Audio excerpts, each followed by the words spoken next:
Muscatine County Board of Supervisors meeting for March 11th, 2019. I'll call the meeting to order. Our first item of business is to review the agenda. Move to approve as presented. Jeff has moved, Scott has seconded. All those in favor? Aye. Okay. Next up, receive comments from the public. Is any members of the public wishing to address the board on a subject not on our agenda? Seeing none, we'll move right along to number 4. Discussion and possible action to approve claims dated March 11th, 2019 in the amount of $596,159.82. Approve. Second. Scott has moved. Jeff has seconded. All those in favor? Aye. Motion passes. Next up, we are moving into a public hearing on our proposed fiscal year 1920 Muscatine County budget. Is there anybody here wishing to address the board on the budget? Have we received any written comments? No. I'll move to close the public hearing. Second. Jeff has moved to close the public hearing. Santos has seconded. This is a roll call vote. Jeff? Aye. Santos? Aye. Scott? Aye. Doug? Aye. And I vote aye. The hearing is closed. Discussion and possible action to approve, first of all, Resolution 0311-1901, approval of elected officials' fiscal year 1920 salaries. Move to approve. Jeff has moved. Santos has seconded. This is a roll call vote. Jeff? Aye. Santos? Aye. Doug? Aye. Scott? Aye. And I vote aye. Item 5B is Resolution 0311-1902, adopting the fiscal year 2019-2020 county budget. Move to approve. Second. Jeff has moved. Santos has seconded. Once again, a roll call vote. Jeff? Aye. Santos? Aye. Scott? Aye. Doug? And I vote aye. Item number 6 is discussion and possible action on a request from the Prevent Violence Coalition for permission to place blue pinwheels and signs in the Muscatine Courthouse flower planters along the sidewalk at the county jail and in front of the Community Services Building for April's Child Abuse Prevention Awareness Month with Jenna Wagner. Good morning. Good morning, guys. Good morning. Which you guys know me. So just same as every year, we just, Lean in a little bit, maybe. Oh. We've had complaints. I think it's mainly on our end that people same can't as hear us, every but year yeah. where we just do the blue Yeah. pinwheels for the prevention. Fantastic. Same location, I clean them up at the end of the month, so. You guys are all great. Thank you for doing that. Yeah. I'll move the approval. I'll second. Jeff has moved. Scott has seconded. All those in favor? Aye. Motion passes. Thank you so much, Jeff. Thank you. Item number 7, items with Michael Nolan from Horizon Architecture. Okay, can I ask you another question? Please Is do. there like a blue day on April 5th? Is that what I Yes, heard? Friday. So everybody's encouraged to wear blue to heighten awareness? Yes, and there's a hashtag, but I can't remember it. Okay, yeah, I wouldn't know what Not to do good with at that. that. So blue on the On Friday the 5th, yes. Friday the 5th, okay. Make sure everybody out in the TV lands doesn't do that. It's an important effort. Sorry. Nah, not a problem. Mike, you ready to roll? Yes, sorry, I'm trying to give me a moment to get tech caught up here. I had a couple of Take your images I want time. to share with you.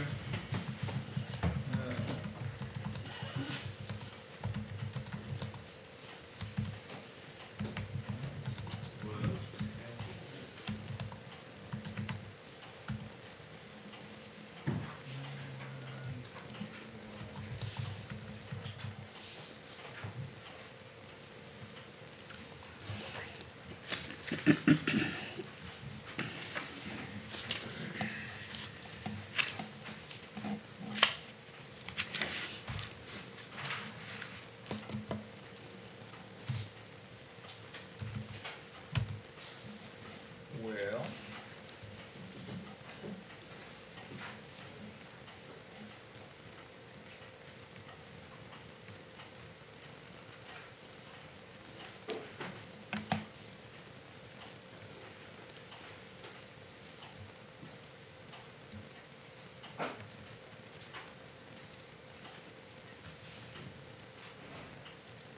worked last time.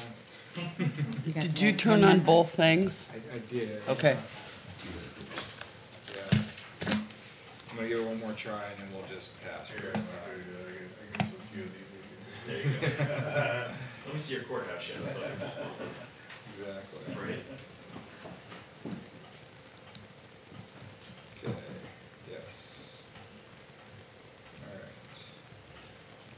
Well, it's showing I'm connected. Why am I not? Nancy's computer in her office has probably got a nice show on it or something.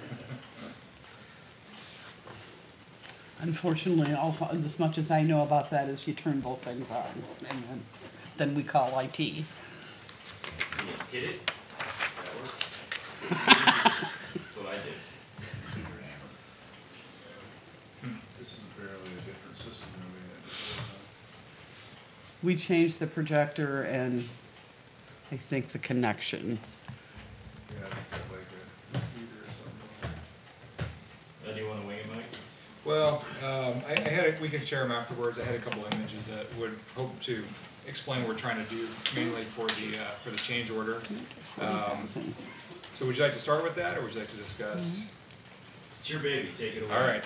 Well, let's start with that. So current business, just a quick update on the administrating the elevator is going in. I spoke with the installers on Friday, so they have inspection scheduled for the 22nd, which is 2 weeks, essentially Friday.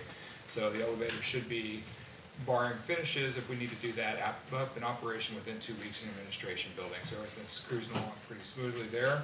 After they get the final installation done, Myers will have a few button-up things to do as far as the group and things along that line.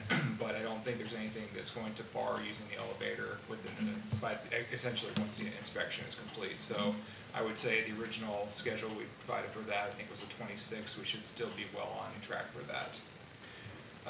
The courthouse, so this is, we got a chance to walk through. If anybody's been over there, I take a look now because we're getting ready to start to close things back in again. All the ceilings exposed. I mean, it's gorgeous. Plasterers are going to be down sometime within the next week or so to take some samples to start their molding for their process. They will be on site at the beginning of April to be doing their work, and expect about 2 months before the plasterers and the painters to get their portions done in the interior of the courtroom. During that time, Wolf will continue with the work on the conference rooms and the other spaces to get that completed. So things are cruising along there. This change order was basically after we get a chance to walk through and see how things shook out. The back part was originally covered. We didn't have a chance to see where things were lining up.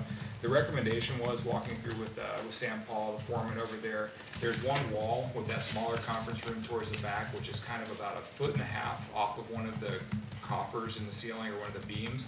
So the recommendation was to push that forward and basically align it along the beam. So what you would see inside the courtroom then is all of the walls would be, when I say beams, I'm talking about, just thinking about this, the coffered ceiling.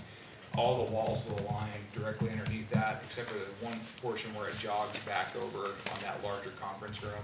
And that will kind of jog over. We'll have a little infill detail there, but by and large, everything will run along. So you'll see essentially full coffers throughout the courtroom. So this is a slight adjustment of the wall positions, Mike, Yep. to line up with the ceiling more. Exactly. Yep. And as we looked at it, right now it's framed up to as was designed. We just didn't know exactly where those things were going to come out. And it's one of those things, once it's in place, you kind of take a holistic view and say, if we spend a couple of bucks here, this would be a better finished product in the long term. A little more space into that conference room. So essentially what Sam has here is a little time and materials in to move that wall forward before we start hanging the drywall. And then there's a couple other, you can see radius here from 12 feet to 13 feet 6 inches. That's in that back smaller conference room. And what that does is pushes the new ceiling up to the head of where the existing trim above the windows is, which is a more logical place to stop that. So again, these are kind of minor modifications based off of what we found now inside. Barring this, we did a thorough walkthrough. Again, knock on wood, we don't think there will be any more change orders as far as Wolf's construction. So the recommendation would be to accept the change order number 2 for $2,645. And that will get them working on this week and probably the next day or two to get that adjustment made before they start hanging finishes and get electrical rough in. So I'd move for the approval. Second. Jeff moves, Santos is second. Any discussion? All those in favor? Aye. All right, I will let them know and get them moving on that.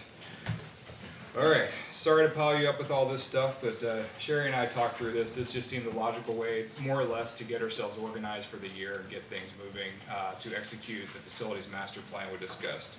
So what you have in front of you is essentially 3 proposals. Seem to be the best way to break this out for two major projects, and then there's one proposal essentially for a time and materials, kind of a task order contract. Let's start with, what do we have? The number one for the, what do you have on top of your stack? Search and Our rescue? top one is. Search and rescue. Number one, the, rescue facility. Okay, great. So big picture, what I have here is built into essentially all the design services for the architectural portions and basically what I'm going to suggest is a construction management services as well. I tried to specify in here, and I spoke with my consulting engineers, the best place to bring them into the project. So what I don't have built in here is a total cost for the consulting engineers, but I did try to give you an outline of what that would be. At this point, I spoke with the civil engineers. You would probably expect me to be back here with their fee earlier on. Once we have a kind of a rough size and shape of the building worked out, then we can start to work on the site. That's a logical time to bring the civil engineers in.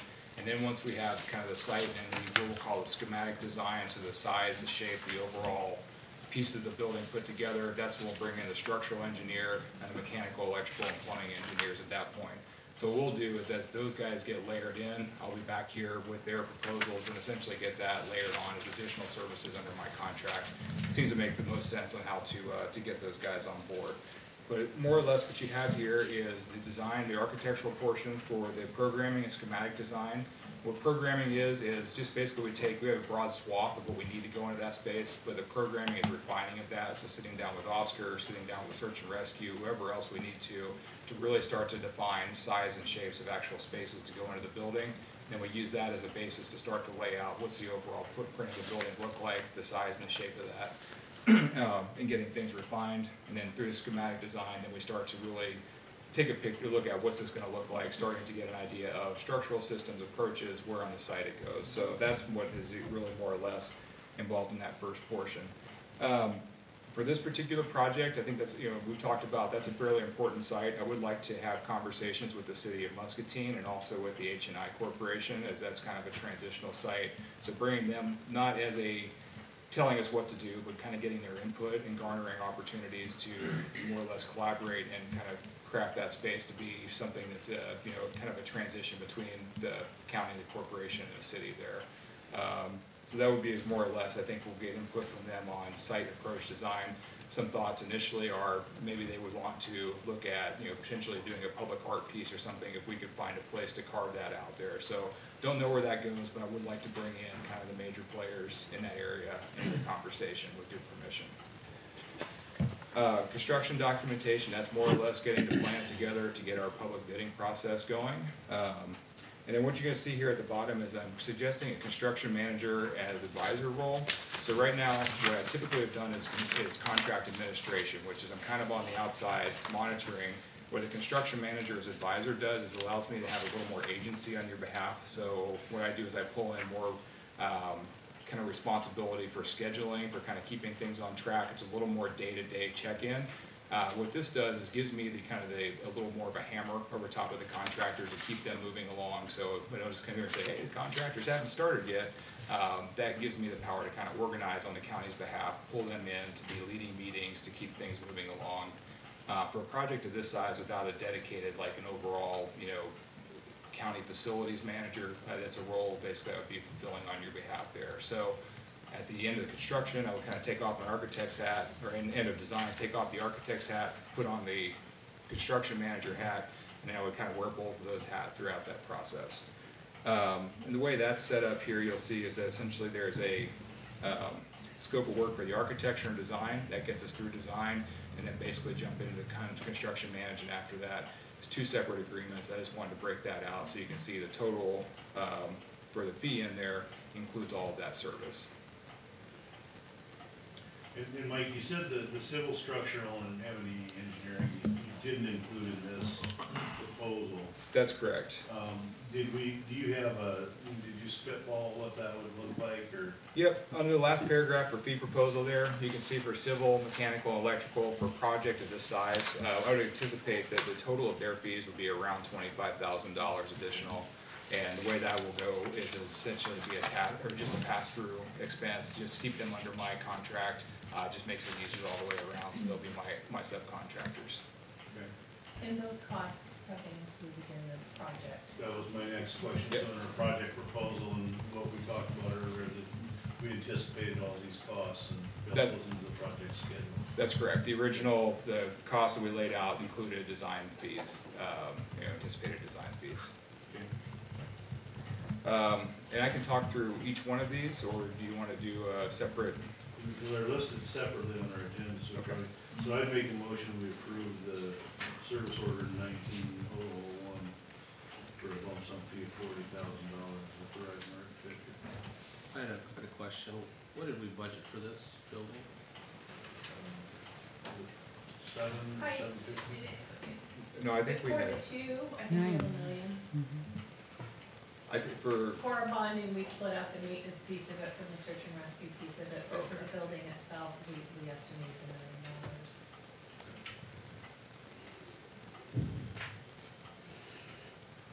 Was there a second? I would second the motion, I didn't know second was. No, that was all I was trying to get at. I just wanted to see if it makes sense for this amount that he's requesting.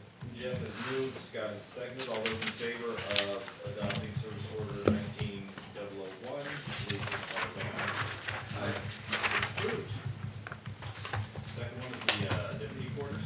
Okay, deputy corners, basically the exact same structure as we talked about in the maintenance. With this project, particular, as we discussed, it's a addition to the deputy's quarters. Stakeholders in this, obviously, we'll talk with Sheriff Ryan, talk with his captains out there on site, figure out exactly what they need, with the big picture being we're adding in some enclosed vehicle storage or garage type space, and then the evidence storage space. The other things we'll look at is there's some miscellaneous items on that building that we'll address as part of that renovation, some of the potentially insulation, the mechanical systems, anything that we can do with the other part of that building to get that all kind of caught up to speed. Were we dealing with that vestibule space in this? Yeah, that could be in this space, or if it's something that's more pressing. I don't think that we're going to be doing any work to that, so that's something we could actually speed up and do earlier. But yes, the So you think vestibule. that's just more of a small project kind of thing? What needs to be done there? Now, you don't see major construction. I don't think we need to hold off on doing that space. I don't think it's going to be affected, so I think that's something we would address as we get to the last portion of this. But essentially, that's the big picture of that project. So same role, construction, the architectural portions of the programming, instruction documentation. Same way, layering in our consultants as need be. And this is one where the structural system of the existing building is pretty straightforward. It's probably prescriptive code means and methods, so we may not need a structural engineer for this project. Based off of the mechanical, issues of the building, I think bringing a mechanical engineer in to kind of do an analysis of what's there and then help, spec a system to hit some of the kind of existing conditioning problems would be advisable.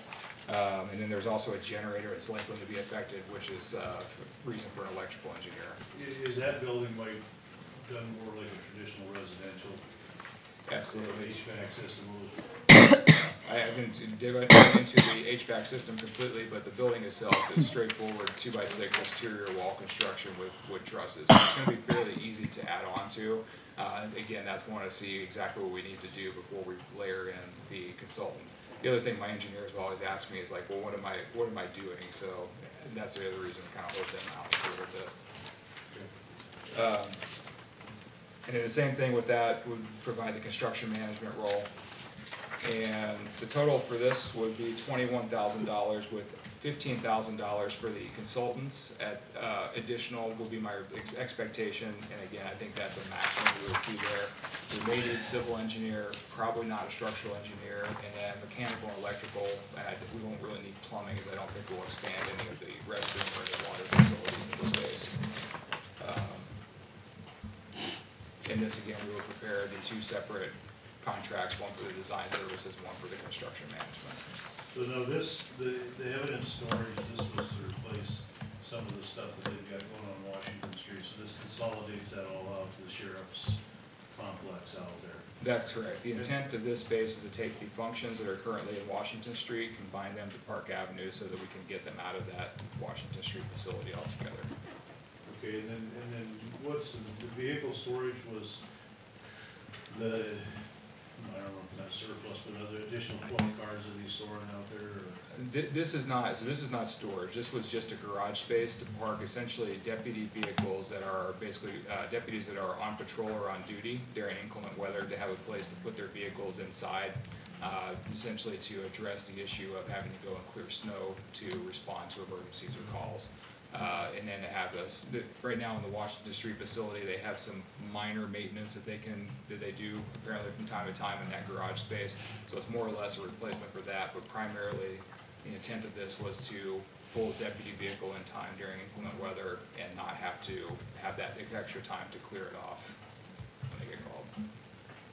So would this be a conditioned space as we see it? I don't think so. I think a two-car garage is kind of what I'm thinking. Maybe some heat, but by and large, nothing extravagant, just more or less to get vehicles inside out of the weather. I don't remember if their evidence storage had any, that's just secured, and is it really?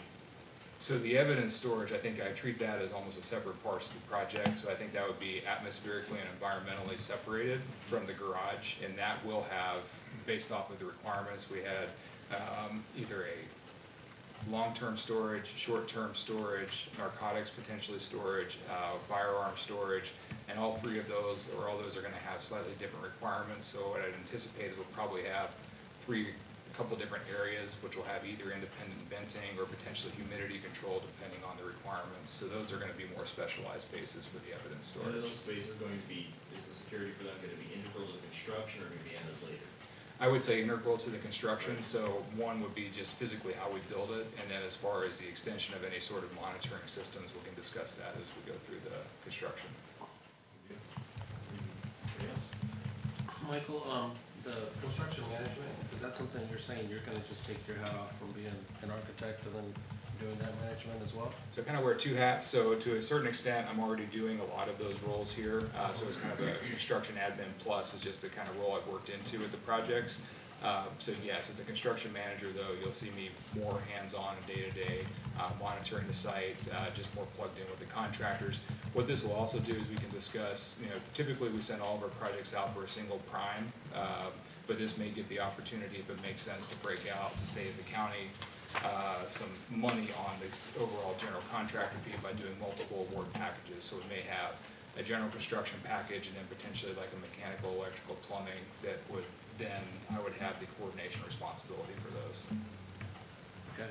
On your construction documentation, you talk about being able to develop and document the arrangements and in which you have for floor plans, elevations, and things like that. Do we have those documentations now that you're storing, or where? I mean, you're getting a beginning part of what's already existing, and then what you're gonna have complete, and then what do we do with that? And you give that back to us? Yeah, so the county currently has records for most of the buildings, and as we're going through the ones that we don't have complete records for, I have those drawings, and kind of building a 3D database of buildings that we've done a lot of work in. So for example, the historic sheriff's facility, we did a work in that, so I have a 3D model of that space. The community services, I have a good portion of that, portions of the courthouse, I'm kind of building those as we go. At the end of each project, you get a set of record drawings, which become part of the county file, which shows the work that we've accomplished. But you have existing stuff, but then all of the documents that we do at the end of the project get turned back over to the county and become part of your archive. Those are 3D drawings, you said? Well, they become a 2D drawing. I work in, and I'd be glad to share it with you. So I work in what's called 3D building information modeling. So kind of building a 3D model as we go, but the output is a typical 2D drawing as you used to see of plans, sections, elevations. Are those, like we had, at one point we had AGA had done a set of drawing management where we were able to take our mechanical systems and link to documentation. Are we doing, is there something similar to this, or this is a different kind of deal?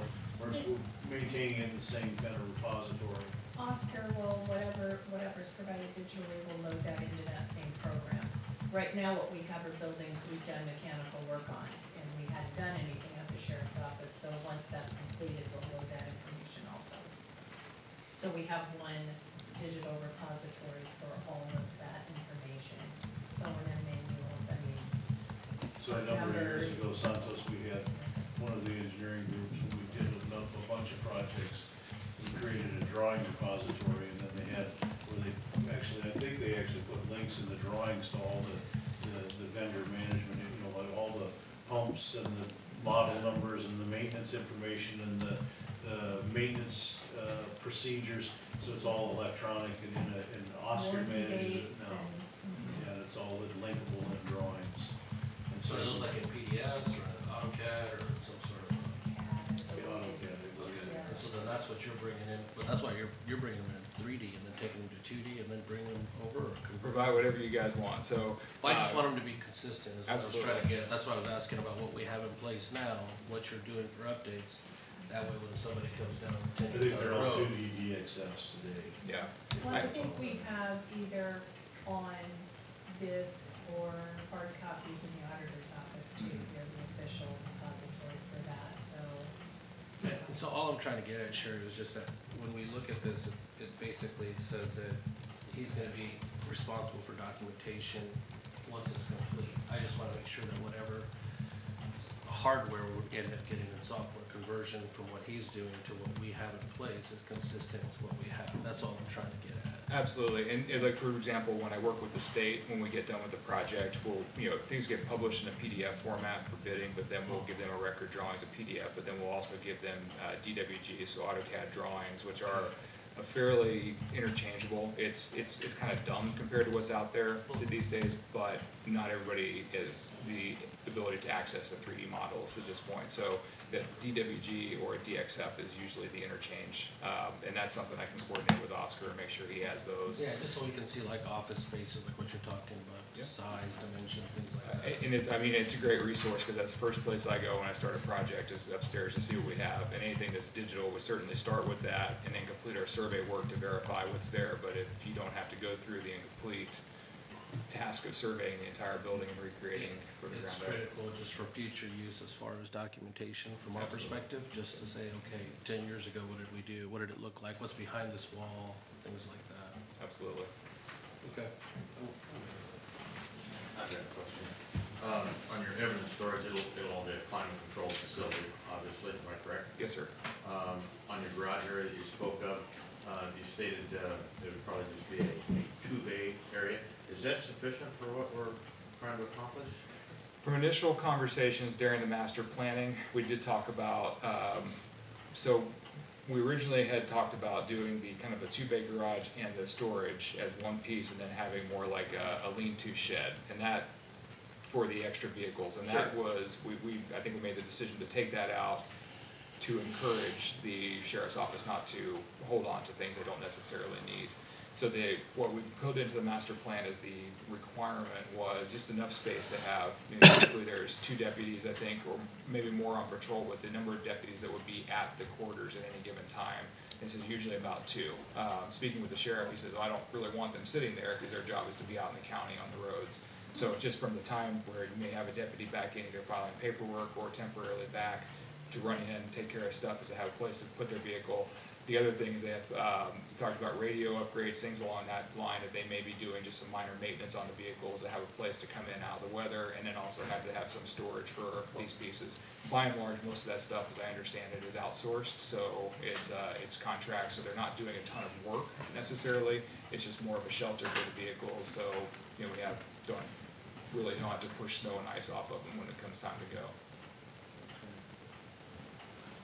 What kind of dimension are you thinking about on that facility? Again, I think we need to talk to the sheriff to really nail down, that's the programming. I would think we're probably talking, for a typical 2-car garage, 24-foot wide is the minimum. I think we'd want a little more space than that, probably 30.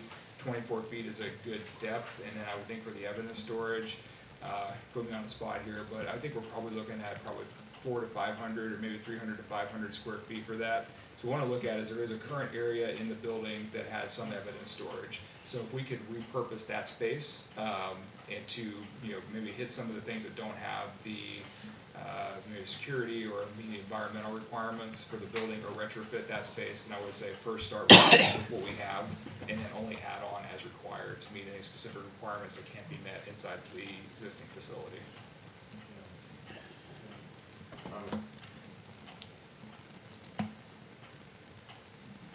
think the person needs to be open-minded on this a little bit, because there's gonna be a time when maybe you gotta, especially if you're gonna put some heat in that building, which I understand. I mean, you can keep that building at 45 degrees, 50 degrees, it doesn't lot of times when people say we're gonna have some heat in it, people think of a living room. Right, right. 72 or 70, whatever.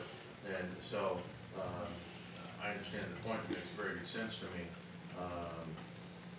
But I certainly would consider, on the, having the doors on that to be a minimum of 10-foot, doors on it. Just thinking of other pieces that may go in there, Mhm. as opposed to just a sedan or a SUV, something like that. And I would strongly think about, as opposed to a 24-foot deep building, I would strongly think about something in the 30-foot range to give you a little head space in the front, as well. Just my personal thoughts. I think for some storage, things along that line, Yeah. it is a great idea, and again, those are things that we'll address. And I don't wanna say that we're absolutely not gonna heat, you know, maybe, as you say, something like an ice melt system in the slab may make a lot of sense, or some drainage along that line. More at this point, when I wanna sit down and kind of pull all the pieces together, talk to the players and see, with the idea of let's plan for the future. I think that where the current situation is, because, you know, as we know, that was built just to meet the immediate needs of the time, and, yes, that's where we are right now. Very good, thank you. Anyone else? Okay, we're gonna entertain a motion to approve. Second. Santos has moved, Jeff has seconded. Scott, did you have something else? I did not. All those in favor of, Service Order 19-002, please signify by saying aye. Aye. It's approved, thank you, sir. And the, small projects is the third one, right? Yep. Okay, so this last is more or less just kind of a catch-all. From time to time, we do have a few smaller projects that we discussed. There's a water infiltration investigation in this building. We did talk about the vestibule in the sheriff's office to be a good example. And we talked about taking potentially a look at the ramp at the community services building. Just small things that kind of pop up over the year. Either Oscar have a question about, or Sherry may have a question about. What this is more just a vehicle for me to have some hours on hand to just go check them out. If we need to do some minor documentation, these are the projects that would be under the threshold of having to go out for competitive bid would be the intent of this. This will allow me to kind of investigate, do some questions, things along that line. Obviously, anything that we're going to do, either send out for any sort of bidding or to get pricing on, we come back to the supervisors to get permission to do that. But more or less, this is a catch-all for all of those smaller pieces. So again, what I put in here is the same scope of services we'd have with the others, just on a time and materials basis and not to exceed. And so I don't know what we'll need for the year, but my anticipation at this point, that should well cover us. So what I don't need to have to do is come back to you every single time and do another service order for small projects. It gives Sherry and Oscar the flexibility to get a little further done, or get good answers quickly. Sherry, would you look at this as similar, we've done in the past, where we did a group that we contracted with essentially on a time and material basis to help us so that we could more effectively get local contractors to bid on some of our repair work and probably get some of that.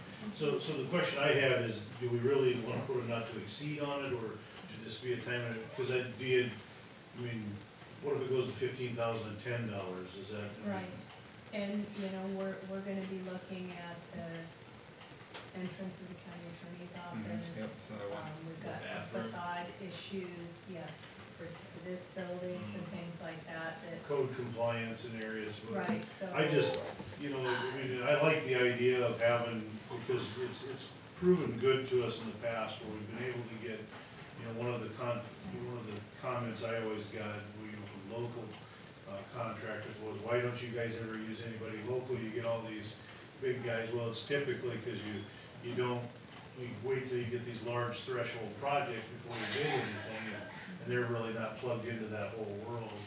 And this way it allows us to kind of have Mike can specify and put a competitive bid out for whatever we want. Right. Smaller work that typically the larger contractors aren't even gonna be looking at.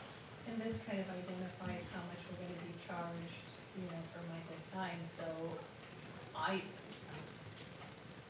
it was his decision to put a not to exceed, I think, so, That's a normal piece though, to put in the not to exceed. I mean, right. But if I we- would prefer to think keep what- it, honestly. What Jeff's saying is if we decide, okay, Michael, we want you to do this, this, this, this, and this, and and that runs up against that, then we have, we have to come back and. We have to come back with Update some, it. I view her budget as the not to exceed. I look at Sherry, because she's directing those services.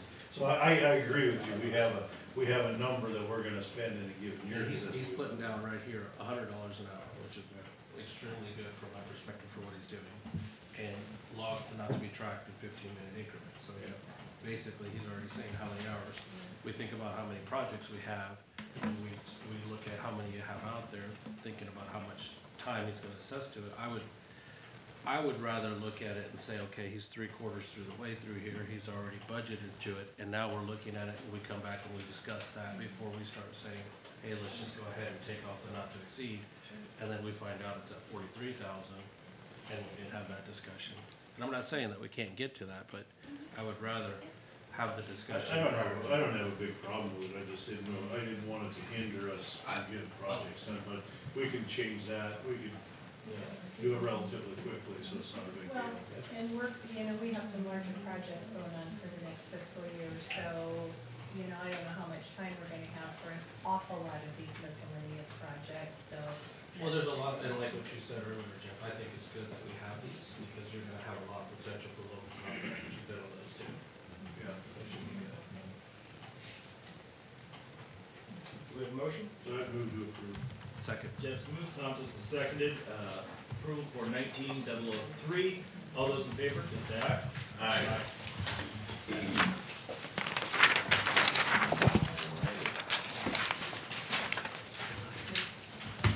We did the change, we started with the change order, so, yeah, so you're done. Anything else for us tonight, or is that all? And we'll get That's it. pictures I'm gonna have later. a stack of paper for you to sign here in about 3 or 4 days, so. All right. Thank you, sir. Thank you, gentlemen, appreciate it.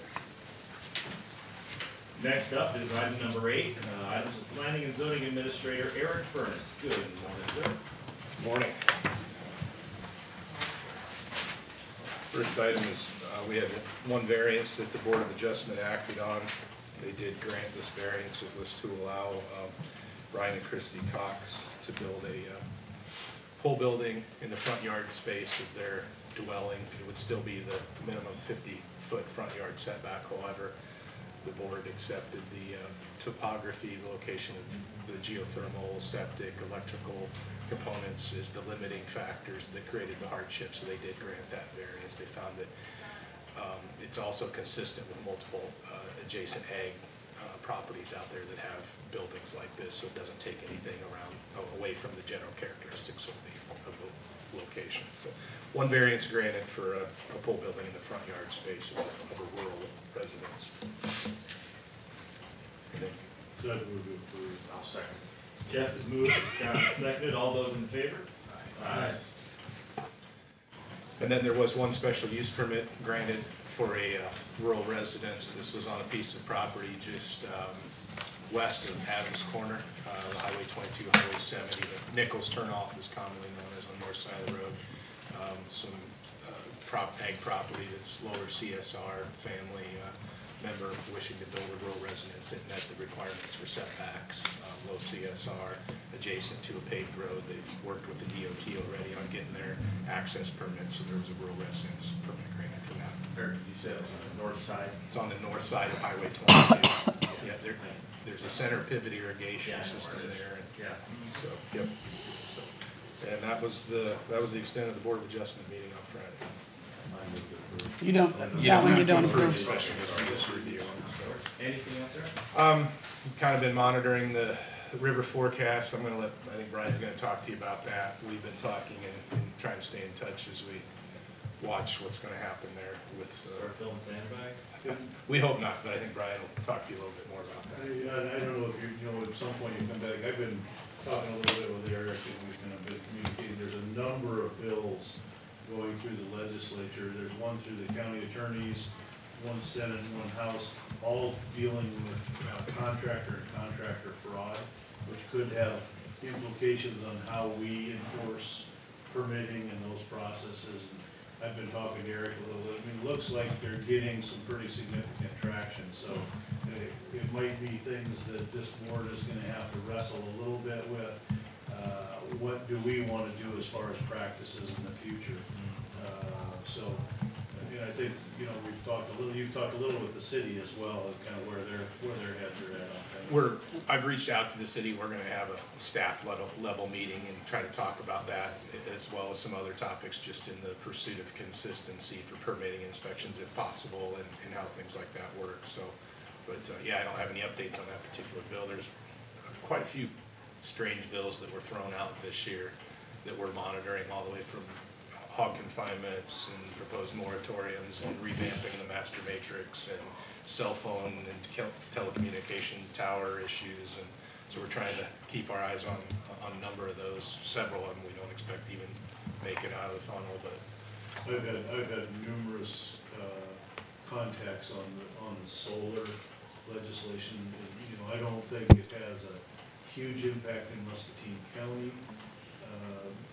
because we don't have that many. I don't think Alliant or Mid-America provide a lot of power in our county. It's mostly REC and MPW. At this point. At this point, and it has to do with the whole net metering and allowing the regulated utilities to have a base charge for infrastructure on your electric bill. And MPW and REC have been able to do that for a number of years, and they have those charges. So it sounds like this might be new, and there's a lot of angst about that out there. We have some local customers that do utilize solar, and we're concerned. And REC and MPW already, municipal, I should say not just MPW, municipal utilities and rural electric cooperatives have already been allowed to do that for several years. So I would anticipate no significant changes in the county, but you never know. Yeah, don't know. That's all I have. Thank you, Eric. Item number 9 is discussion and possible action to approve a renewal application for a Class BB beer license, Sunday sales and outdoor service permit for the city of Muscatine at the golf course out on Highway 38. Second. Scott has moved, Jeff has seconded. All those in favor? Aye. Motion passes. Item 10, discussion and possible action to approve the minutes of the March 4th regular meeting. Scott has moved, Jeff has seconded. All those in favor? Aye. All right. Number 11 is correspondence. Any communications, Santos? Just the email that was sent out, I think everybody got regards to, no slag in the county. Jeff? I had the same email, that's it.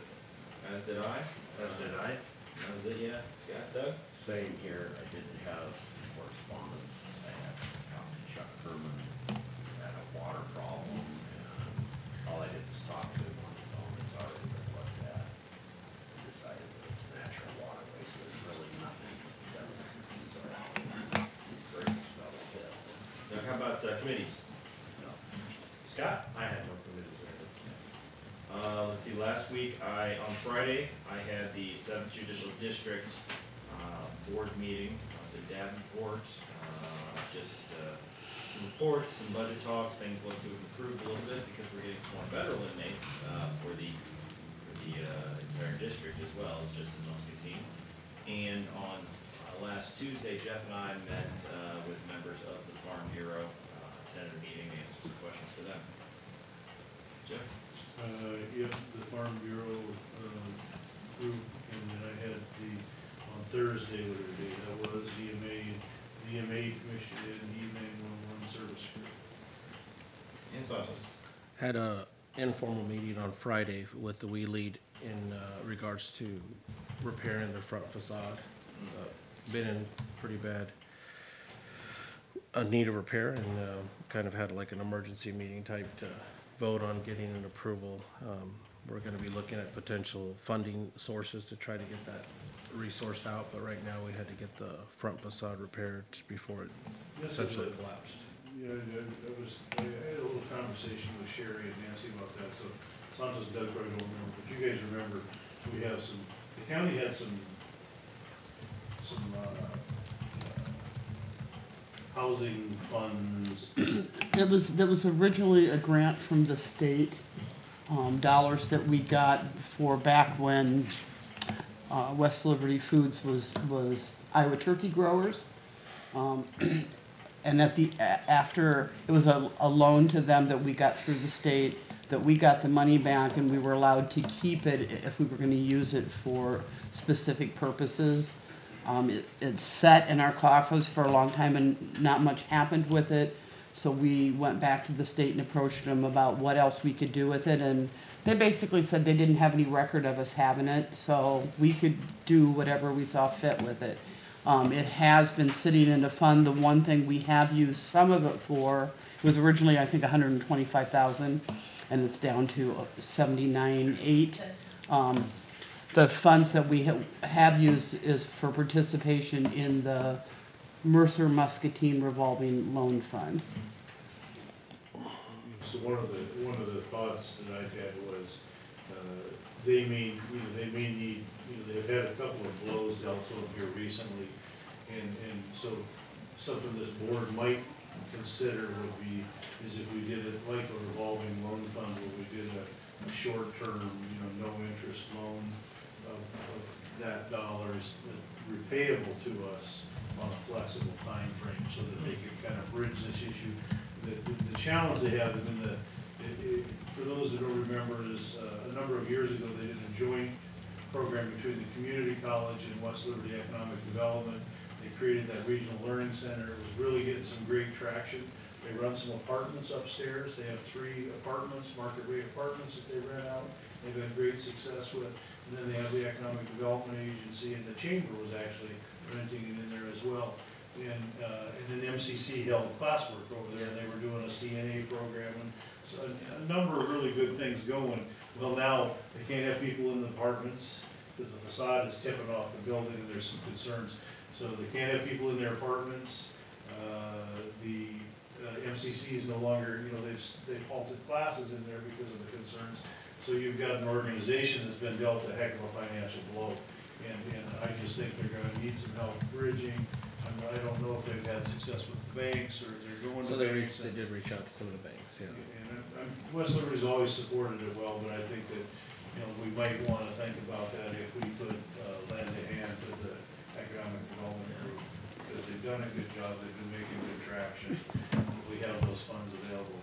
Now, I would encourage them, and I should reach out to them too, to go to the RLF, to the actual Mercer Muscatine RLF, and see, because I think there were some dollars available there, and it would certainly be appropriate for the RLF to lend them that funding to do that as well. Okay. But if, and the thing that we also discussed with Jeff is, if at the end of this process, it's the best option is for the county to lend them money directly, we're very comfortable. We can certainly administer that in-house, so there would be no additional fees for administrating that loan. It's small enough and simple enough that we could do it ourselves. When did that start falling apart? After my granddaughter was in class. Well, it's, Probably been just a few months. I think this winter really hit it. I think this winter has caused some real issues, and I don't know whether there were decisions made in the rehab of the project that maybe could have been better decisions, short-term decisions better than the right long-term decision, I don't know. It's always easy to look back. But I think they just became made aware. I think before, when I was going off the board, they had a problem in the back of the building where they got water and ice, and they got underneath the building and found some significant issues. And where they, I don't know why in the construction process they didn't get dealt with, they didn't. And then I think as a part of that, this has kind of been ongoing, this heavy freeze we've had, kind of unusual. And then there's a building also adjacent to this that has compounded the situation. So it's been a problem from day one. And I believe the city of West Liberty just inherited that building, maybe? Yes, by the state.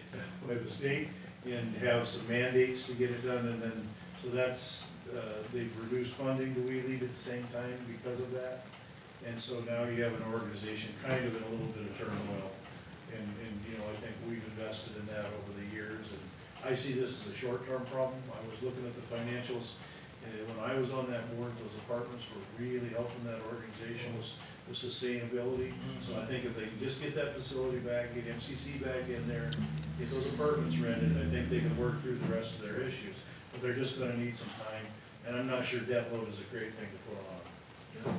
Yeah, so they, basically, the contractor brought in a construction PE to come in and look at a construction engineer, and two of them evaluated the same thing, identifying that the front needs to be reinforced before this whole thing just collapsed.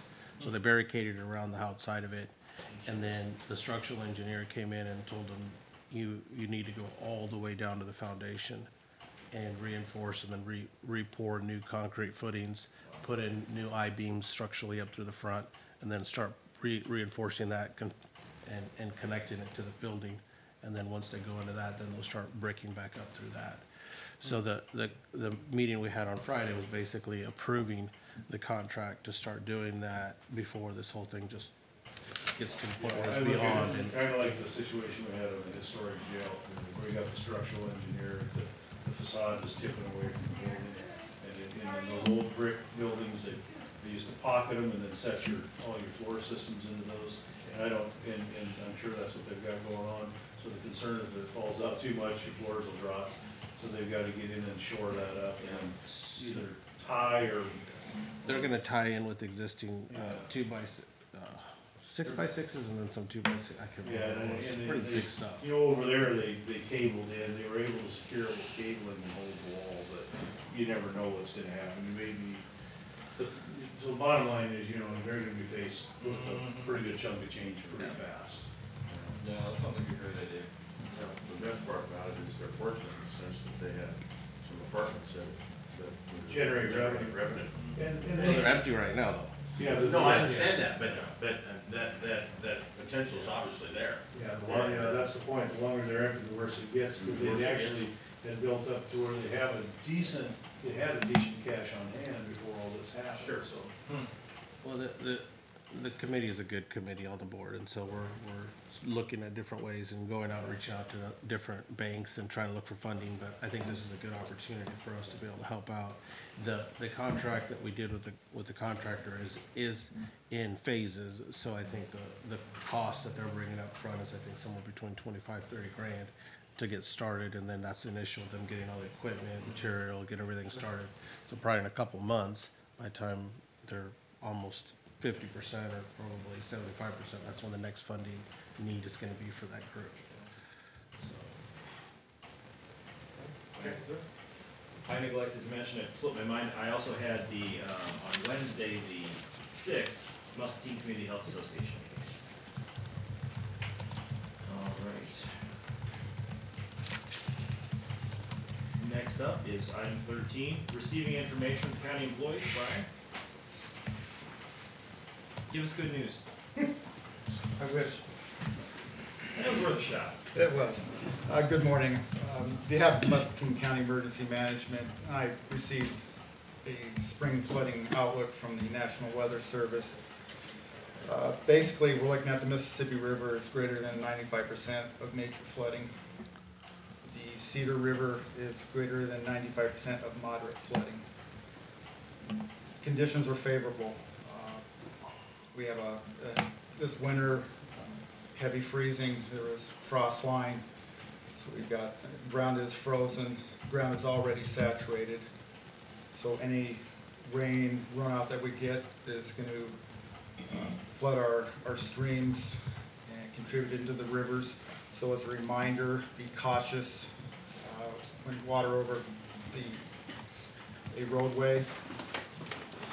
As they mentioned, don't drive through it, turn around, don't drown. We also have a lot of snowpack in Minnesota and Wisconsin, so this is going to contribute. The weather forecast this week is expected to have 2 days in the 50s. It's probably going to be extending up into the northern states. And as a message, I just want people who live in flood-prone areas to be aware and be prepared. I attended the Lower Cedar watershed meeting last week, and since 2008, the Upper Cedar has done a lot of changes, particularly those communities that got hit hard, Cedar Rapids. They built up their levees.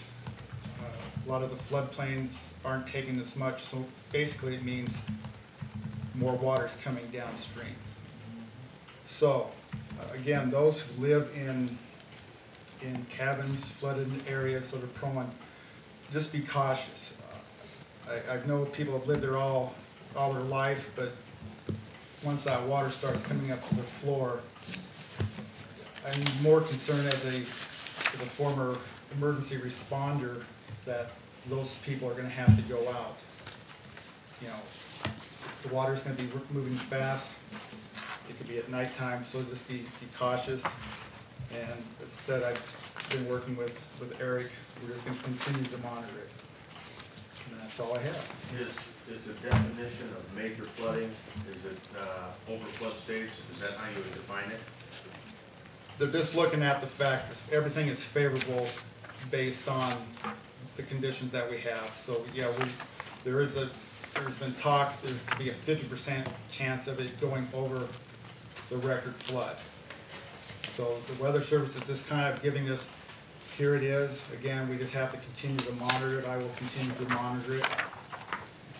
I have sent out the National Weather Service outlook to my commission, just saying, now's the time to review your flood plans, make sure everything is, and we're gonna see how it is. Hopefully, we don't have much issues with it, and it goes by, but it's just being prepared and ready for this. I think if you all recall, you know, in last fall, I think, when I was at a watershed meeting sometime, a hydrologist from the University of Iowa came and spoke to us. This was before frost came in, and they were very, very concerned. She said they're watching because there's record moisture levels in the soil in Iowa everywhere because of the heavy fall rains we had. And she said if this stuff freezes in and we get big snowpack up north, they're very concerned that we may see the biggest,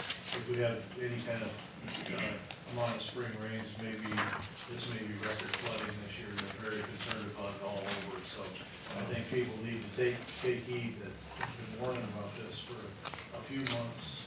And it looks like their worst prediction might be true. Yeah, heavy snowpack, we just got it in the last, you know, it's all fairly fresh, and those that watched the rains here, how quickly that snow melted, and there's nowhere, the point is there's a lot of snow, and if you get rains, and there's nowhere for it to go because the soils are saturated, so just be careful. Last week I talked to a gentleman that represents a company in central Wisconsin, and at their facility, he talked about it, said, I've never seen this much snow, and he's lived in Minnesota, or Wisconsin his whole life. At their facility, he said, the snow that they've moved so they can do business and so on, he said it's stacked 20 feet high and it's 40 feet deep. Just at that one facility. And think of all the water that's in that. And it's everywhere there. Yeah. I've got friends up in Wisconsin and told me that's probably one of the strongest winters they've had in a long time also. Thank you. Keep us updated, Brian. Thank you. Any other, Keith, you're the engineer, Keith White.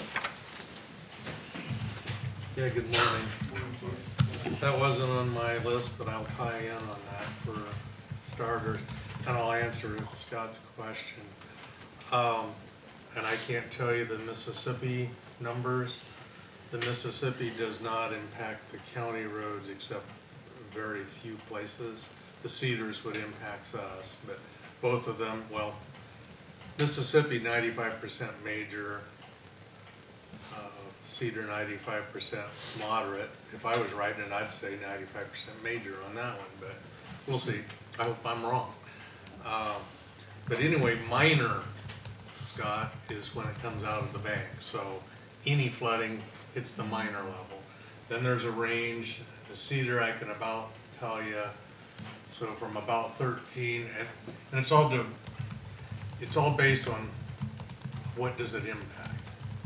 what and who and how valuable. So from about 13 to 16 is moderate, and above that is major. So when they say major for the Mississippi, you're talking a big one. You're not talking a out of the banks type of thing. So I will add on the cedar, when I came here over 20 years ago, Kurt Weiss told me, you know, the cedar, if it doesn't flood in the spring, it'll flood in the summer, and that always holds true. It always floods. It's just, is it minor, is it moderate, is it major? I mean, I'd say we've went through several minor events literally during the winter. But I do want to tag on with the subsoil moisture. Well, right now today, we have stretches of road underwater. They've got snow on both sides, it rained, and you got a bathtub out there. So we got roads that are, stretches that are in bad shape. And the spring thaw may be starting here. And so next week, and usually we're here by now, we'll bring an embargo resolution, but this might be, once in the 20 years we embargoed them all, I think you may be looking at it this year. And I'm sure your phones are gonna start ringing, and there are no miracles to be wrought. I mean, the road, there are places that it's really bad, and if people don't stay off of it and they tear it up, there's nothing we can do. There's absolutely nothing we can do. If people wallow through there with heavy loads and tear the road up, how would you expect us to get a heavily loaded truck of material there, or to run a motor grader? Can't do it. In years past, and I think I was gone to Navy this one time, and we're out there with a motor grader burying it in the road, getting it out and then burying it again. We're not gonna do that. So people can ask all they want, we cannot work miracles. So that's kind of my update on the roads. The other one was Senate File 184, which thanks Santos for taking the lead on talking to our legislators and everybody weighing in. I spoke with Lyle Bream, who's the Tama County engineer. In my career, there's been like 3 people of the county engineers that have been kind of the lead liaison. They're registered as a lobbyist, work with ISAC and that. Lyle's only the 3rd one. I spoke with him at some length. We're hearing out other county engineers, their senators are telling them, well, the DOT brought this bill. This is not what we believe, okay? But we know we kind of heard that here. Yeah. We've heard it elsewhere. Lyle thinks this thing is absolutely going to pass. There is a conference call this afternoon with all the county engineers to try and see what we can get together. As I said before, there's big money, there's big lobbyists behind this, and you got people with their head in the freaking sand that cannot see that going from 80,000 to 130,000 is going to destroy some bridges. And the DOT has never had the authority to issue permits on our roads, And you saw my emphasis, my email is on our roads, Muscatine County's roads, or any county's roads. So how anybody, if the DOT did write this bill, then it was somebody that was asleep at the wheel, because they've never had that authority. And it seems interesting to me that it's written in there that the DOT is who can issue this permit. Keith, if I could summarize for folks who are out there, correct me if I'm wrong, so this bill would basically allow the DOT to issue permits for roads anywhere in the state for loads of up to 130,000 pounds for forestry products? Yes, that's correct. Without, I mean, theoretically, they could issue a 130,000 pound permit where the roads and bridges don't hold 130,000 pounds. Exactly. Okay. The DOT has all of their bridges, which versus the counties, they don't have squat for bridges, but they have all of their bridges in a database. They have all of their pavements in a database.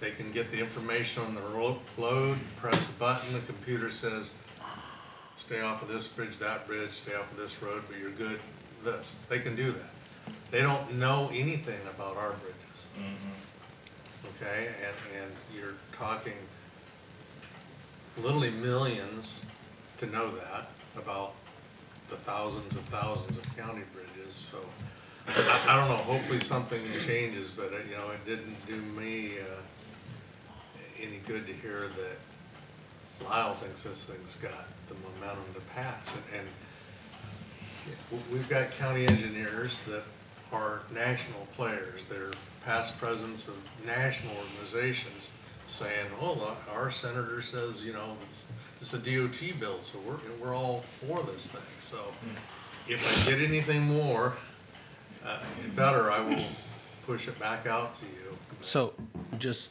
to reiterate, I did end up getting one last text message from one of the senators in regards to my comments in regards to how I replied back saying, even if you deviate or if you devise the, you know, adding more, you know, axles to try to divide the load to make it to say, hey, we're at 130, but there's not so much weight per axle. That's their reply back to how we're going to do it. That's ignorance of what they're dealing with. I know, but that's where you're dealing with probably senators or people that have no idea exactly. Well, once that full load is on the bridge, you still have 130,000 pounds on the bridge, even though if it's maybe on a road, yeah, you're going to say, okay, I have. Well, you might have two of them. Here's what you need. Yeah. You need to understand, we have had super loads move in this county on our facilities approaching 1 million pounds. Yeah. By permit, allowing them to go where it will actually handle that. Yeah. Okay, which probably means super loads is avoiding bridges, okay? But, you know, there could be bridges that will handle this, but in the past, this would always be by permit. Yeah. So the last comment that I got back from them, because I replied to you know, Senator or Lofgren and Representative Carlson and then the group, and then I ended up saying, hey, this is still, you know, still not gonna, you know, equate to anything. You're still putting this amount of load on the bridges. The reply back that I got from a text message was just saying, hey, they left my comments back with the transportation chair in regards to what my letter was to them, saying, you know, no one on this board isn't approving that, nor are we requesting for that approval. We'd like to see this bill turned down. And that's what he said. You know, they left it on the transportation's chair, left a copy of the letter from me in regards to that. So we'll find back out where that goes. But Bridge rating is complex. And it is nice to divide a load out by axles, but if you get enough, yeah, if we go out there on a rural road with our motor grader and we put an inch of rock on that deck, we are robbing, that dead load is robbing from the load that it'll carry. The math just doesn't change. And I'm not sure when you said about the groups that are involved in it, somewhere up in northern Iowa, I can't remember what cities I emailed in regards to that, but there's I guess a lot of logging up there into the northeastern Iowa and going into Wisconsin where they're moving some of these loads and into Illinois, that according to what I think their lobbyists are trying to do is to try to come up with a way that we are equitable or equal in regards to the states that we have from Wisconsin and Illinois in regards to how they can provide and bringing in 130,000 pound loads. And that's why I said, well, if that's the case, well then just keep it in that county. You know, we don't need it over here. If that's the case where you're wanting it, don't affect the whole state with what you're doing. You know, amend it to where we're saying hey, Muscatine County is not included in that. And that's really what my message was to the representatives there at the State House. If anybody out there would like to add their voice to that, would be more than welcome. Yeah. It really becomes, I know I've heard it many times in this boardroom, but an unfunded mandate. Yeah. If we end up having any effect through our bridges and all of a sudden we start seeing that type of damage, I can guarantee you they'll know about it from us. Anyway, appreciate you all Yep. providing input on that. Thank you, Keith. Anyone else? All right, items of the administration office. A is discussion and possible decision on requiring all payroll issuances to be by direct deposit effective April 12th. Nancy? This is actually a request from the From Amy auditor and I. and treasurer, so I'm gonna let them talk. Yeah, I would just, Amy and I kind of started this, just so you know, we have approximately, all we have are approximately 20 employees that are currently not on direct deposit, okay, currently getting their paychecks. What happens is the departments pick up the checks from the auditor's office after 2 p.m. on Thursday, and that's so that they can hand them out by first thing the next morning, but also so that second shift at the sheriff's office can hand theirs out at the end of second shift for their, in compliance with their union contract, as well as handing out the third shift first thing before they leave in the morning. Problem is, even though they know they're not supposed to, it routinely, once in a while, some department hands theirs out on Thursday afternoon as soon as we get them, and then the person runs to the bank and cashes it, but the check isn't technically written until Friday, and then they go on Thursday afternoon and cash it. This causes a problem for the treasurer's office, and most recently, we had one that caused an even bigger problem because it was the March 1st payroll. The employee cashed on February 28th, so not only now do we have it cashed early, we have it cashed in a different month, which causes them problems with their closing out their February month. And you know, the other situation we have, and Amy's going to talk about this, I think, a little further, but we routinely have employees that don't cash their checks, and then several months later, they want it reissued because now they can't find it. They stuck it somewhere and they can't find it, and they want it reissued, and then we have to reissue it, and that causes her problems too, especially when we've passed a year end or something like that. So, you know, there's many employers out there now that only issue payroll checks through direct deposit, and I don't see any reason that we shouldn't be just issuing them through direct deposit. So, I mean, I would, but Amy now, she has a lot of other reasons, I think, too. So, we just don't see any good reason to not do it that way. So, Amy, you want to? Well, there's a lot of advantage to getting your direct deposit payroll. I mean, the money's in your account. You don't have to allow your employees to take extra breaks to go to the bank to get them deposited. It's more secure and available to them. As Leslie stated this last issue, basically we had to, for our bank recons, we had to advance through March 1st to balance February to be able to get that cleared up. And it just creates problems for us, and then the state auditors want to know, because we couldn't just clear that one check, we had to clear everything that cashed through March 1st, which was a pretty big dollar amount. So then you have to hold that as a outstanding item, and it just creates issues. We had another one that came up, and you would think payroll checks would be cashed. I need my check to live on, but there are employees that have held on to them at more than 6 months and haven't cashed them. We have to contact them to say, we need you to run these through. So, you know, and there was one that got reissued, and when the auditor's office has to void or cancel a check and then reissue it, there's always been a question of when do you date it? Do you backdate it to the date that it was issued? Do you date it the same date? Cancel the old one, And you got we had payroll one. taxes, you got Yep. all kinds of stuff, it's just a nightmare. And It is a it nightmare. takes at least 3 journal entries to void and reissue, and that's where we run into more problems. Yeah. And we had one that was canceled and issued with a June date, which was last year. So now we have a problem for this year balancing because something was canceled for last fiscal year.